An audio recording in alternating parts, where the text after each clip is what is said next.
Hello friends, welcome to my channel target with UP TET. अगर आप भी किसी कंपटीशन एग्ज़ाम की तैयारी कर रहे हैं तो यह वीडियो आपके लिए बहुत ही हेल्पफुल होने वाली है।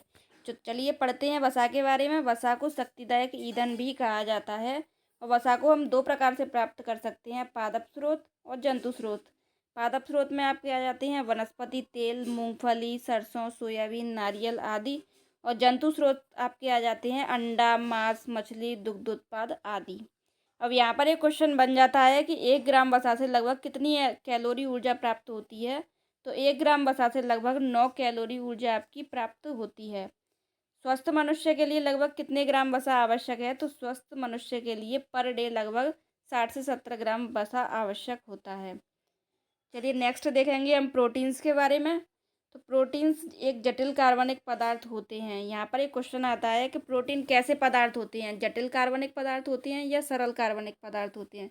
तो प्रोटीन आपके जटिल कार्बनिक पदार्थ होते हैं और इनके मुख्य स्रोत होते हैं चना, मटर, मूंग, मसूर, उड़द, सोयाबीन।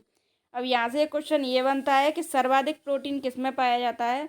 तो सर्वाधिक प्रोटीन आपका सोयाबीन से प्राप्त किया जाता है और 1 ग्राम प्रोटीन में लगभग 4 कैलोरी ऊर्जा होती है।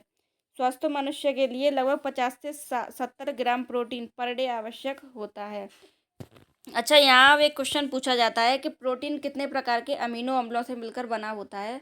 तो प्रोटीन आपका 20 प्रकार के अमीनो अम्लों से मिलकर बना होता है, जिसमें से 10 प्रकार के प्रोटीन हमारी बॉडी खुद संश्लेषित करती है और 10 प्रकार के प्रोटीनों को हम भोजन के द्वारा प्राप्त करते हैं।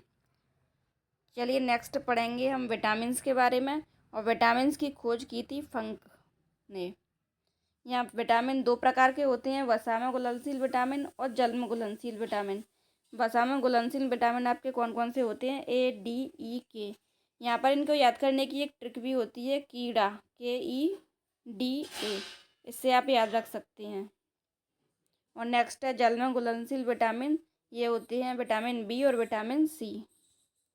अच्छा, नेक्स्ट अब हम पढ़ेंगे कुछ विटामिन के बारे में, उनके रासायनिक नाम और उनकी कमी से उत्पन्न होने वाले रोग। यह एग्जाम में बार बार क्वेश्चन पूछे जाते हैं। तो चलिए पढ़ते हैं विटामिन ए। और विटामिन ए का रासायनिक नाम होता है रेटिनॉल और इसकी कमी से होने वाला रोग होता है रतौंधी। और रतौंधी रोग आपका आँख से संबंधित होता है। अब पढ़ेंगे विटामिन बी। विटामिन बी का रासायनिक नाम होता है थायमीन और इसकी कमी से होने वाला रोग होता है बेरीबेरी। विटामिन बी के कुछ टाइप्स भी होते हैं, जैसे vitamin B1, B2, B3, B4। और यहाँ पे एक क्वेश्चन पूछा जाता है B12 के बारे में। तो B12 का रासायनिक नाम आपका एग्जामों में पूछ लेता है। तो विटामिन B12 का रासायनिक नाम होता है साइनोकोबालेमिन और इसमें कोबाल्ट की मात्रा पाई जाती है। यहाँ क्वेश्चन पूछा जाता है कि कोबाल्ट किस विटामिन में पाया जाता है। तो कोबाल्ट आपका विटामिन बी में B12 में पाया जाता है। अब विटामिन सी के बारे में पढ़ेंगे। विटामिन सी का रासायनिक नाम होता है एस्कॉर्बिक अम्ल और इसकी कमी से होने वाला रोग होता है स्कर्वी। अच्छा, यहाँ एक क्वेश्चन पूछा जाता है कि ऐसा कौन सा विटामिन है जो अम्ल होता है। तो विटामिन सी आपका अम्ल होता है।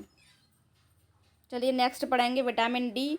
और विटामिन डी का रासायनिक नाम होता है कैल्सीफेरॉल और इसकी कमी से होने वाला रोग है रिकेट्स यानी सूखा रोग। और ये रोग बच्चों में देखा जाता है। और ऑस्टोमलेशिया एक रोग होता है, वो वयस्कों में देखा जाता है विटामिन डी की कमी से। अब पढ़ेंगे हम विटामिन ई के बारे में। और विटामिन ई का रासायनिक नाम होता है टोकोफेरॉल और विटामिन ई की कमी से रोग होता है पैरालाइसिस या जनन क्षमता में कमी। और विटामिन के का रासायनिक नाम होता है फिनोक्विनोन और इसकी कमी से होने वाला रोग होता है रुधिर स्राव या रक्त का थक्का ना जमना। अच्छा, अब इसको याद करने की एक ट्रिक भी होती है, विटामिन और उनके रासायनिक नामों को याद करने की एक ट्रिक हम याद करेंगे, होती है रथ एक टॉफी। तो रा से हो जाता है रेटिनॉल, था से हो जाता है थायमिन, ए से हो जाता है एस्कॉर्बिक अम्ल, का से हो जाता है कैल्सीफेरॉल, टॉ से हो जाता है टोकोफेरॉल और फी से हो जाता है फिनोक्विनोन। तो इस प्रकार से आप इसको याद कर सकते हैं।